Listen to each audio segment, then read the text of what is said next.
पाएं latest update सबसे पहले। सब्सक्राइब करें NS नाउ। नमस्कार साथियों, पिछले गुरुवार को माननीय मुख्यमंत्री से मुलाकात के बाद हमने आपको सूचना दी थी और उससे पहले आपने देखा होगा कि 12 जून से लगातार शासन, प्रशासन, सरकार और अन्य जनप्रतिनिधियों से मिलने में एक भी दिन की कोताही नहीं की। केवल एक रविवार हमसे छूटा था और अभी पिछले शनिवार और रविवार को हमने भी कई जनप्रतिनिधियों से संपर्क किया है और सबसे मिलने के बाद बहुत कुछ जानकारी हुई है, बहुत कुछ प्रयास आगे बढ़ रहा है और रिजल्ट भी आपने देखे। जब गुरुवार को माननीय मुख्यमंत्री से मुलाकात करके हम आए और आप लोगों को पूरी बात बताई, उसके बाद हमारे कुछ साथियों ने बहुत सारे गलत, अब क्या हम उनको साथी कहें, बराती कहें अपने, या कुछ खुन्नस हमारे शिक्षा मित्रों से रखते हैं जो शिक्षा मित्रों का भला नहीं होने देना चाहते हैं, ऐसे लोगों ने बहुत सारे कटु वचन बोले, जिनमें से केवल 10-12 लोग थे जो मैंने अन्य ग्रुपों में देखा। और यहाँ तक तो एक दिन मैं रात में देख रहा था, रात में 1 बजे तक एक ग्रुप है, भाई भारती जी गोंडा से हैं, उन्होंने बहुत अच्छा ग्रुप बनाया। उसमें सभी जितने भी शिक्षा मित्रों के जनप्रतिनिधि हैं, जितने भी सम्मानित पदाधिकारी हैं, सबको जोड़ के रखा है। उसमें एक इलाहाबाद से जनपद स्तरीय हमारे शिक्षा मित्र साथी हैं और एक संगठन के जिला अध्यक्ष हैं। उन्होंने रात में 1 बजे तक सिर्फ इस बात पर बहस की कि कमेटी बनी क्यों। कमेटी कोर्ट के आदेश से बनी, उनका कहना था। और उसमें शिक्षा मित्र साथी उनसे कह रहे थे कि अगर कोर्ट का आदेश 12 जनवरी को आया था तो कमेटी का गठन 12 नवंबर को कैसे हो गया?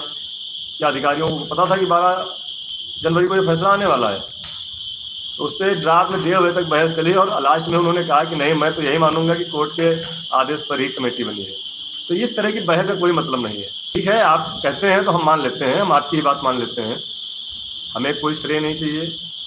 सारा श्रेय उन शिक्षा मित्र साथियों का है जिन्होंने कदम से कदम मिलाते हुए 18 अक्टूबर के धरने में, जो 1 दिवसीय धरना था, उसमें उन्होंने पूरे संयम के साथ हम लोगों के साथ चल करके जो भी उपलब्धि मिलेगी या मिलने वाली है, उसमें उन शिक्षा मित्र साथियों का, हमारे भाइयों का, बहनों का सबसे बड़ा योगदान है और सारा श्रेय उन साथियों को मिलेगा।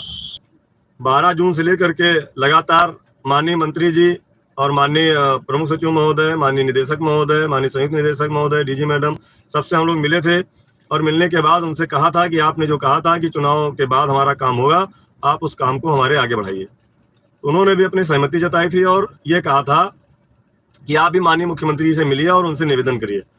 तो आपने देखा होगा कि हम अपने प्रदेश मंत्री भाई अरविंद वर्मा जी के साथ माननीय मुख्यमंत्री से मिले थे और माननीय मुख्यमंत्री जी को अपनी वेदना बताई थी।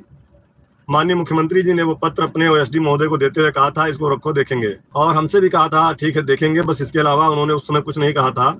लेकिन उस दिन की मुलाकात का परिणाम अब सकारात्मक दिखने लगा है, जिसमें माननीय मुख्यमंत्री जी ने गोरखपुर से वापस आने के बाद एक दिन पहले श्रीमान प्रमुख सचिव महोदय को अकेले बुलाया था, उनसे चर्चा हुई।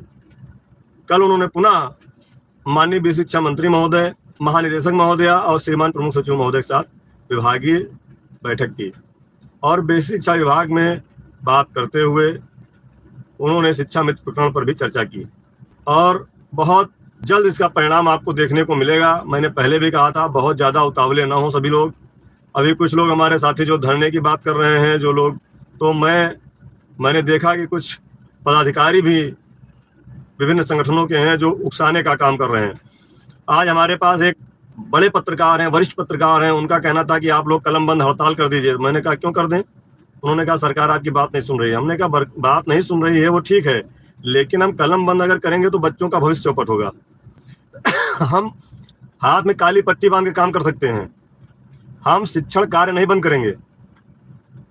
ये हम काफी देर तक उनसे हमारी बात हुई, लेकिन हमने कहा ना, कलम बंद हड़ताल अगर हम बाबू होते तो करते कि कर्मचारी का काम नहीं करेंगे, लेकिन हम बच्चों का भविष्य बर्बाद नहीं होने देंगे, हम बच्चों को पढ़ाएंगे। वो बच्चे हमारे सहारे आते हैं। सभी लोग जानते हैं कि शिक्षा मित्र यदि ना हो तो विद्यालयों में पढ़ाई चौपट है। लखनऊ जिले के जो महानगर है, लखनऊ जिला, महानगर में 57 विद्यालय सिर्फ शिक्षा मित्रों के भरोसे चल रहे हैं। कक्षा 1 से लेकर के कक्षा 5 तक शिक्षा मित्र ही पढ़ा रहे हैं। ये स्थिति है। तो ऐसे में कुछ लोग आपको उकसाने का भी काम कर रहे हैं, कृपया उकसाने में ना आए और जो भी साथी हमारे समझदार हैं वो लोग समझें कि सरकार ने आपके लिए जो कमेटी बनाई थी उस पर चर्चा चल रही थी। मैंने शायद बताया, आप शायद सुन पाए या नहीं सुन पाए।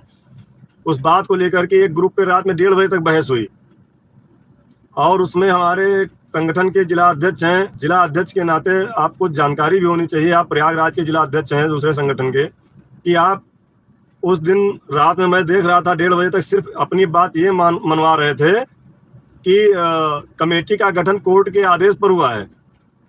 तो मैं आज तक यही नहीं समझ पाया कि कोर्ट का आदेश 12 जनवरी को आया था और कमेटी का गठन 12 नवंबर को हुआ था और 18 अक्टूबर को प्रदेश अध्यक्ष जी के नाम लेटर जारी किया था डायरेक्टर महोदय ने। उसमें लिखा था कि कमेटी का गठन किया जाएगा। 18 अक्टूबर के बाद 12 नवंबर को कमेटी का गठन हुआ, 14 नवंबर को लेटर जारी हुआ, 24 नवंबर को कमेटी की पहली बैठक हुई और 29 नवंबर को दूसरी बैठक हुई जिसमें संयुक्त निदेशक महोदय को भी बुलाया गया। उसके बाद दिसंबर में निर्धारण हो गया कि 18 जनवरी को बैठक होगी कमेटी की, जिसमें आपके प्रदेश अध्यक्ष और प्रदेश महामंत्री भी बैठक में थे और आप रात में केवल इस बात पे बहस कर रहे थे कि कमेटी का गठन कोर्ट के आदेश पे हुआ। हम कहे चलिए कोर्ट के आदेश भी मान लेते हैं, लेकिन अब बहस का मुद्दा यह नहीं कमेटी क्यों बनी, बहस का मुद्दा यह है कमेटी ने जो प्रस्ताव बनाया था उस प्रस्ताव को कैसे पास कराया जाए, जिसके लिए हम लगातार दौड़ रहे हैं। कमेटी का जो प्रस्ताव बना था, कुछ लोग कह रहे हैं कहाँ चला गया, वो कहीं नहीं गया। मैंने बार बार कहा है कि वो माननीय श्रीमान मुख्य सचिव महोदय के यहाँ तक हमारा प्रस्ताव गया था और वहां पर सरकार के द्वारा ये कहा गया था कि इस प्रकरण को चुनाव के बाद देखेंगे। और चुनाव खत्म होने के बाद मैं इस गंभीर परिस्थितियों में भी 12 जून से लगातार इस चीज को वॉच कर रहा हूँ, रन कर रहा हूँ, देख रहा हूँ, जा रहा हूँ, सबसे मिल रहा हूँ। ऐसा कोई अधिकारी नहीं बचा जिससे मुलाकात ना हुई हो, जिससे हमने निवेदन न किया हो। माननीय मंत्री जी से भी हमने निवेदन किया, माननीय मुख्यमंत्री जी तक भी अपनी बात पहुंचाने का प्रयास किया। तो जब चीजें पॉजिटिव वे में चल रही हों, अब तुरंत उत्तर प्रदेश सरकार के लिए एक हमारा प्रकरण ही नहीं, बहुत बड़े बड़े प्रकरण है, वो धीरे धीरे काम चल रहा है। और माननीय मुख्यमंत्री जी से मिलने के बाद आपने देखा कि प्रक्रिया आपकी आगे बढ़ी है, प्रक्रिया आपकी आगे बढ़ी है और इस प्रक्रिया में आपका लाभ होना, आपका काम होना निश्चित है। इसलिए आप लोग परेशान ना हो, बिल्कुल। आप से ज्यादा हम परेशान हैं क्योंकि हम प्रतिदिन दौड़ रहे हैं अपने 1,50,000 परिवार के लिए। कितनी विषम परिस्थितियों में दौड़ रहे हैं, शायद कुछ लोगों को एहसास है और कुछ लोग तो अब वही जो प्रयागराज के अमुक साथी के हमारे जिला अध्यक्ष, उन्होंने एक ग्रुप पे लिखा था, मैं तो ईश्वर से प्रार्थना करता हूं कि ऐसी परिस्थितियां किसी साथी के साथ ना है जैसी परिस्थितियां हमारे साथ हैं। मैं अपने पिताजी का अकेला पुत्र हूँ और हमारे पिताजी असमय हमको ऐसे अचानक छोड़ के गए हैं जहाँ पर वो घर परिवार खेत बाग का सारा काम अकेले खुद देखते थे। मेरी कोई जिम्मेदारी घर की नहीं रहती थी, लेकिन आज मैं उन सभी जिम्मेदारियों से घिर गया हूँ। उसके बाद भी मेरे घर पर अगर दुख जताने, सांत्वना देने कोई जनप्रतिनिधि आता है तो उन्होंने उस बात को लेकर के कमेंट किया था। भाई, आपका वो कमेंट मुझे बहुत खला, मुझे बहुत दुख हुआ कि आपकी सोच इतनी खराब हो सकती है। दुखद घड़ी में कोई पक्ष विपक्ष का नेता नहीं होता है, वहां पर सारे लोग जनप्रतिनिधि होते हैं या फिर जो है जिनसे व्यक्तिगत संबंध होते हैं वो होते हैं। इस तरह से आपने जो कमेंट किया था बहुत दुखद कमेंट था और आपको उस ग्रुप पर साथियों ने जवाब भी दिया था। आप एक संगठन के जिला अध्यक्ष हैं, आप अपने प्रांतीय पदाधिकारियों से भी पूछ सकते हैं कि आप क्या कर रहे हैं, क्यों बैठे हैं, क्यों नहीं निकल रहे हैं, लेकिन आप उनसे सवाल ना करके हमारे द्वारा की जा रही मेहनत पर आप पानी फेरना चाहते हैं। तो ये बातें ठीक नहीं है। 2 दिन से तबीयत भी नहीं ठीक थी, लेकिन फिर भी अध्यक्ष जी ने कहा नहीं आपको जाना है तो मैं गया। अजय भाई ने भी कहा कि आपको जाना है तो मैं गया और जा रहा हूँ, लगातार उसका परिणाम मिल रहा है। आज माननीय प्रमुख सचिव महोदय से मुलाकात हुई, क्षणिक मुलाकात हुई, उसमें उन्होंने डायरेक्शन दिया कि आप उनसे जा करके बात कर लीजिए। उन्होंने मुझे अनुभाग भेजा, मैं अनुभाग में गया और अनुभाग अधिकारियों से बात की। हमने जो पत्र उस दिन दिया था संगठन का, वो पत्र श्रीमान प्रमुख सचिव महोदय के यहाँ से होते हुए हमारे अनुभाग पहुंच गया है और वह उस पर कार्रवाई भी शुरू हुई है। मैंने आपसे पहले भी बताया था कि मूल विद्यालय के प्रकरण पर कुछ सहमति नहीं बन पा रही थी, लेकिन मैं आप सबको आश्वस्त कर रहा हूँ, आज की जो जानकारी निकल के आई है कि मूल विद्यालय के मामले में शासन में सहमति बन गई है। मूल विद्यालय वापसी पे जो असहमति हो रही थी, कुछ चीजें थी, कुछ बिंदु थे, दिक्कत हो रही थी, मूल विद्यालय वापसी पर आपके शासन में सहमति बन गई है और वो प्रकरण अब धीरे धीरे खत्म होने की तरफ है।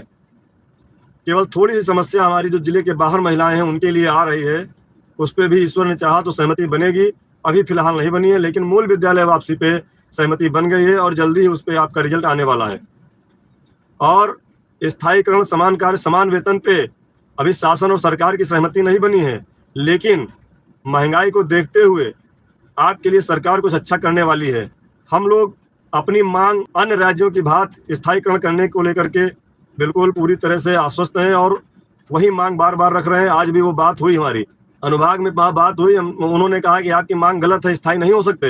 हमने कहा स्थायी अध्यापक नहीं हो सकते, लेकिन शिक्षा मित्र तो स्थायी हो सकते हैं। जिस पद पर हैं आप, हमको इसी पद पर स्थायी कर दीजिए और समान कार्य का समान वेतन 40,000 का दे दीजिए। काफी सारी चर्चाएं हुई। पूरे जो पहले से प्रस्ताव बना था उस प्रस्ताव को उन्होंने निकाला, हालांकि मुझे नहीं दिखाया, लेकिन उन्होंने कहा कि प्रस्ताव आपका अच्छा बना है और माननीय मुख्यमंत्री जी अगर इसे ही पास कर देंगे तो आप सारे लोग कम से कम अपने जीवन यापन को कर सकते हैं। तो ये सब चीजें हैं। ये आप रोज जाओगे शासन में, बैठोगे, मिलोगे, तब आपको जानकारी होगी। घर बैठकर उंगली चला देना अच्छी बात नहीं है। जून माह के 15 दिन का बजट ममता तिवारी जी जल्दी जारी हो जाएगा, इसके लिए परेशान मत होइए। वो शासन सरकार का मामला वो होता रहेगा, उसमें थोड़ा सा हम लोग दौड़ लेते हैं तो 2-4 दिन जल्दी हो जाता है, नहीं तो होना तो उसको है ही है। प्रकरण बहुत गंभीर है अपना, इतना आसान भी मत समझिए। लेकिन इस समय जो सरकार कर दे वो हमें स्वीकार है। अभी हम प्रांतीय बैठक करने जा रहे हैं, उसमें शासन और सरकार को एक समय देंगे। निश्चित समय सीमा के अंदर अगर हमारा शासनादेश जारी नहीं होगा, हमारा काम नहीं होगा, तो हम फिर आगे दूसरे रास्ते पर भी चलने का काम करेंगे। हम कहीं से डरने वाले नहीं हैं, दबने वाले नहीं हैं, हमें रिजल्ट चाहिए। एक साथी ने ग्रुप पर लिखा था कि जब तक रिजल्ट नहीं मिलेगा तब तक आपकी मेहनत का कोई कीमत नहीं है।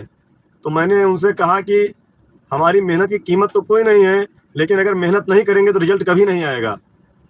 रिजल्ट तभी आएगा जब आप सच्चे मन से मेहनत करोगे। इसलिए हम सभी साथियों को कहना चाहते हैं, कुछ लोग लिख रहे थे ये श्रेय के लिए दौड़ रहे हैं, तो मैं पहले आपसे बता दूं कि मैं किसी श्रेय के लिए नहीं दौड़ रहा हूं। यदि आपके जीवन में कुछ अच्छा होता है, आपके लिए सरकार अच्छा निर्णय लेती है, तो इसका सारा श्रेय हमारे 1.5 लाख शिक्षा मित्र साथियों को जाएगा, जिन्होंने 18 अक्टूबर को पूरी ताकत से एक सलाह लेकर के एक साथ हो करके सरकार को आपकी कमेटी बनाने पर मजबूर किया था, शासन को मजबूर किया था। ये श्रेय सारा हमारे एक एक शिक्षा मित्र साथी को जाएगा। उसमें किसी, मैं अपने तो बात ही नहीं कर रहा, किसी का कोई श्रेय मैं नहीं मानता। मैं तो आपका प्रतिनिधि होने के नाते अपना कर्तव्य का पालन कर रहा हूँ, अपनी जिम्मेदारी का निर्वहन कर रहा हूँ। मुझे कोई श्रेय नहीं चाहिए। बस मैंने जो एक बीड़ा उठाया था 1.5 साल पहले कि हमारे लिए कुछ हो जाए, उसके लिए भी मैं अभी भी दौड़ रहा हूँ। 12 महीने की बात हमने की है, आज भी की है। 11 महीने 29 दिन का हमने बात किया है, जैसे कस्तूरबा के लोगों को मिलता है।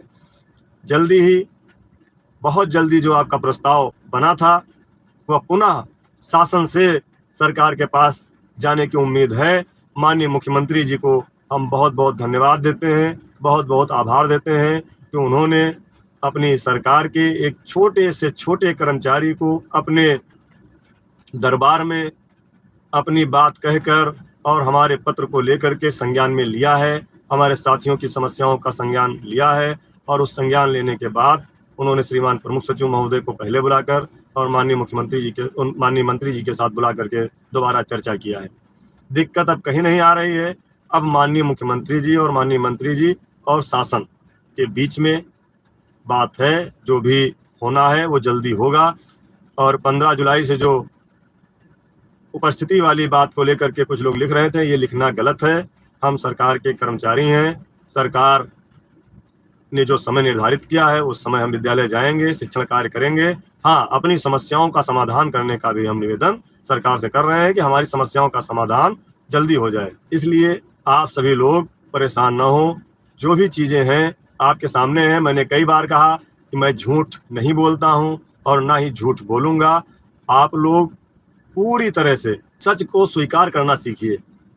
कोई झूठ बोल करके आपको लूट ले जाता है, आज वो भी हमसे उम्मीद लगाए हैं। हमने कल एक पोस्ट देखी, बहुत बड़ी, जो कोर्ट के नाम पे आपको ठग के गए, उनकी बहुत बड़ी पोस्ट देखी और वो भी उम्मीद हमसे कर रहे हैं कि हम धरना करें। हम धरना भी करेंगे, हम सब कुछ करेंगे, लेकिन एक निश्चित समय के बाद सरकार में जिस दिन हमारी गतिविधियां रुक जाएंगी, शासन में गतिविधियां रुक जाएंगी, उसके बाद हम अपना दूसरा कार्य शुरू करेंगे। उसके लिए कहीं से कोई दिक्कत नहीं है, ना ही संगठन में हमारे कोई दिक्कत है। हाँ, दिक्कत तब होती है कि आप 1 महीने रोज दौड़ कर मेहनत करो और 1 महीने बाद कोई आता है लंबा कुर्ता पहन करके कि ये तीर हमने मार दिया, तो कष्ट कहीं कहीं से होता है। आप मेहनत करिए, प्रतिदिन करिए, हमारे साथ करिए। हम तो कहते हैं कि आप चलिए, हाँ, लेकिन सच बताइए, झूठ मत बताइए। ये जो 1 सप्ताह से अपने प्रकरण में तेजी आई है, इसका कारण सरकार आपके प्रति सकारात्मक हुई है और उसका जो भी श्रेय है वो सब आप शिक्षा मित्रों को जाता है, उसमें किसी का कोई नहीं है। सभी साथी एक है और मैं फिर कहता हूँ कि आप सभी साथी एकजुट रहिए। अलग अलग भागेंगे तो कोई मांग पूरी होने वाली नहीं है। जब एक साथ रहेंगे तो आपके सारे काम हो जाएंगे। पहले भी आपके काम हुए हैं, फिर आपके काम होंगे, क्योंकि जो हलचल बढ़ी है, जो कार्यवाही का स्तर बढ़ा है। मैं तो रोज जा रहा हूँ, आज भी एनेक्सी गया था, अनुभाग में गया था और अभी लौट ही रहा हूँ, रास्ते में हूँ। बीच में मैं क्षमा चाहता हूँ, कुछ आवाज़ की दिक्कत रही, आप लोग नहीं समझ पाए और कोई फाइल गोल गोल नहीं घूम रही है। लिखने वाले तो बहुत कुछ लिखते हैं और लिखने वालों को कोई रोक नहीं सकता, व्यक्ति की आज़ादी है। लेकिन मैं पूरी तरह से आश्वस्त हूँ। जिस तरह से माननीय मुख्यमंत्री से मिलने के बाद अपने प्रकरण में तेजी आई है शासन और सरकार के स्तर पर, अभी अगले सप्ताह हम लोग पुनः बहुत तेजी के साथ सभी अधिकारियों से एक बार पुनः मिलेंगे और जानने का प्रयास करेंगे कि प्रस्ताव में क्या है, क्योंकि अभी तक हमें वो प्रस्ताव दिखाया नहीं गया है और उसके अंदर की जानकारी इसलिए नहीं दी गई है कि जब सरकार से पास हो जाएगा तब उसकी जानकारी आपको पूरी मिलेगी। मूल विद्यालय की समस्या का समाधान बिल्कुल अंतिम चरण में है, बहुत जल्द इसका रिजल्ट आपको मिलेगा, ये मैं आपसे दावे के साथ कहता हूँ। और आर्थिक समस्या पर भी सरकार आपके लिए गंभीर हुई है और उसका भी रिजल्ट जल्दी आपको मिलेगा। और हम एक समय सीमा तय कर रहे हैं। अभी हम प्रदेश संगठन की एक बैठक करने जा रहे हैं जिसमें हमारे सभी प्रदेश के सम्मानित पदाधिकारी, सभी हमारे मेहनती जुझारू जिला अध्यक्ष, जिनके कारण हम कोई भी कार्यक्रम सफल कर पाते हैं। 25 जुलाई नज़दीक आ रही है। 25 जुलाई को जो काला आदेश हुआ था, हमारे साथ अन्याय हुआ था, केवल एक फैसला हुआ था, लेकिन शिक्षा मित्रों के जीवन में काला अध्याय लिख गया था और शिक्षा मित्रों के परिवार के साथ बहुत बड़ा अन्याय हुआ था। उस पर भी एक कार्यक्रम हम लोग करेंगे, उसकी रूपरेखा बनाएंगे और आप लोगों को अवगत कराएंगे। जल्दी हम लोग बैठक में इस चीज़ का कार्यक्रम बनाकर आप सबको जानकारी देंगे। आप सबसे पुनः एक बार निवेदन है कि आप लोग किसी की झूठी बातों में मत फंसिए। ग्रुपों में अगर कोई कुछ लिखता है तो लिखने दीजिए। अब हम किसी के लिखने पर कोई प्रतिक्रिया व्यक्त नहीं करेंगे। हमने पिछले वीडियो में 2 लोगों के लिए बोल दिया था, बदायूं और इटावा। मैं उनसे भी हाथ जोड़कर क्षमा चाहता हूं कि आपका नाम मैंने ले लिया था, मुझे नहीं लेना चाहिए था।